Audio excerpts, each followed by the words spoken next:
I want to start with something I read recently that genuinely stopped me in my tracks. You know, the most dangerous year of your life is the year you retire. Apparently, there's a spike in mortality right around that milestone. And the best guess from the people who study these things is that it isn't the loss of work that causes it. It's everything work was quietly giving you, providing for you. Your social circle, your reason to get up, your sense of identity, your daily structure, that feeling of being needed and useful and being part of something. Work carries all of that without you ever realizing until it's gone. And I think that's worth contemplating for a moment because it reframes the whole conversation about retirement. It isn't just a financial decision. It isn't just about whether you have enough saved or whether your pension will cover the basics. It's about staying engaged, being purposeful, staying connected to something that gives your day meaning, a reason to get out of bed. And it's not necessarily staying in work, but absolutely not doing nothing either. Because doing nothing, real, genuine, long term nothing, may be far more dangerous than most people realize. Now, 2 months ago, I retired. And in those 2 months, I've had to ask myself some of the hardest questions of my adult life, not about money or about the practicalities, but more about the questions about who I am, what I want, and what kind of life I'm actually trying to build. And I want to share 7 of those questions with you today because I think if someone had asked me about these before I retired, I would have been better prepared. And I think they apply whether you're 2 months in like me or you're 2 years out and still planning. Hi, I'm Leslie. I've only just retired, and since then I've been sharing this journey honestly, the good days and the harder ones. Now, I'm not only dealing with retirement in a new area of the UK, but dealing with the grief of losing my husband. So there's been a lot on my plate, and there's lots to share and to talk about. Anyway, let's get into it. Question number one would have been, what does my ordinary Tuesday look like? Not the holidays and not the plans, just any old Tuesday in any week of any month. Because when I first retired, my answer to this would have been, I don't know. But I can tell you that blank space arrived like a freight train. What I've learned is that routine isn't something retirement gives you, it's something you have to build. You have to go out of your way and be purposeful and mindful about what you're building. And I would honestly say the sooner you start building it, the sooner the open space starts to feel like freedom rather than emptiness. My Tuesday now has shape. It has work I've chosen, the content that I'm creating, and of course, the community I'm building. It's mine, but it took intention. It didn't just happen of its own accord. Question two, that's my little Lizzie there in the background crying.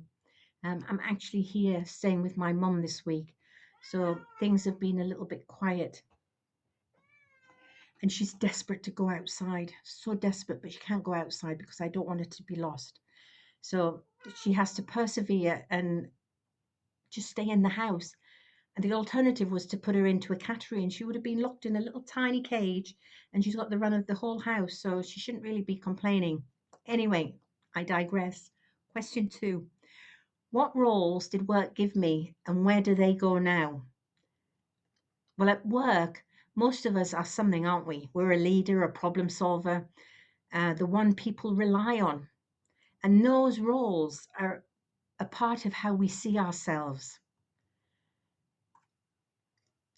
I lost a lot of roles at once, not just the work ones. And honestly, that was disorientating because when the things that told you who you were are no longer there, you have to find the answer somewhere else.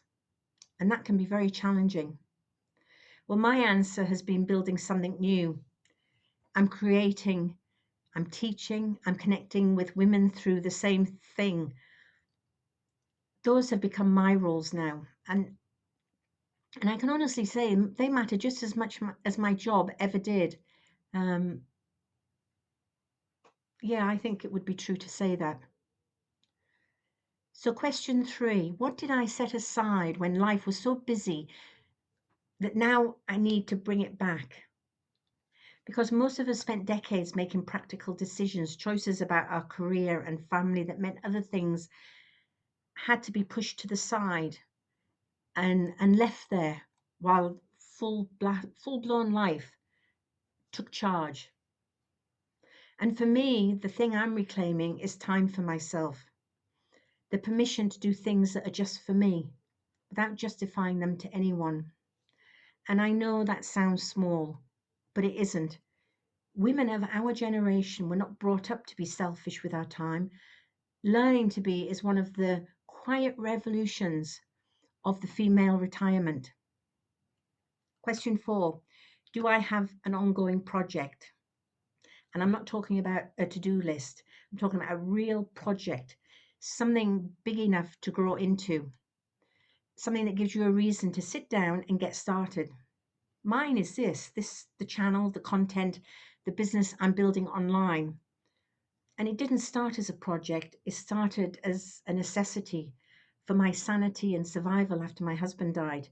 And it's evolved into something that I couldn't have foreseen, but become the thing that gives my days direction. Now, if you don't have a project yet that's worth thinking about, what could you build over months and years, not days? That's the important thing.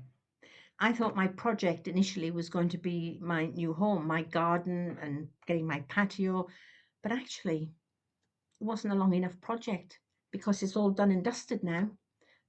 So that's why I've come back to focusing on my online business and all the things that go hand in hand with it.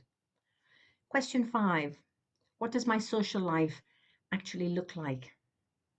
And I think this is the one that catches most people off guard, including me. My social life is very quiet compared to when my husband was alive. And the interesting thing is, work provides social contact you don't even notice until it's gone. The conversations in the corridor, the colleagues you never would have chosen as friends, but who were there with you every day. It's that structure of being around people. And I lost that, and I also moved away from a community I'd been part of for 40 years. So I didn't just lose the work social life, I lost everything else too. And I'm not feeling sorry for myself, I'm just stating what actually happened. And I'm not lonely. Fortunately, I'm not lonely, but I'm building and I'm doing it very slowly and deliberately. Last week, I went to my first WI meeting, and very genuinely, 5 years ago, I would have turned my nose up at that. But I have to say, last Monday, I went and it was a great evening. Other ladies there. We had a raffle, we had a talk by, I think it was St. John's Ambulance, but they were teaching CPR. Now, I did CPR training years ago. And I have to say, I hadn't forgotten it, but it wasn't at the forefront of my mind. And I might not have had the confidence to implement it if I'd been watching someone having an event, a cardiac arrest, or a heart attack, or something like that. And it's given me my confidence back, which was really a good thing. And I hadn't expected that. So, I'm working on the basis that I am saying yes to everything. And what doesn't work, I don't have to say yes again. But I'm going to leave myself lots of options. And it's very interesting um, how that actually can pan out, because I've done a few very interesting things that I wouldn't normally do. And I'll save some of them for another day. But I can tell you my online community has been a genuine lifeline. And I know in person connection is still a work in progress. If you're not asking yourself this question honestly, Ask it now before the gap gets bigger than you expect. Lizzie, question number 6. What physical habits will actually help keep me healthy? Not I want to stay fit, that's too vague to do anything with.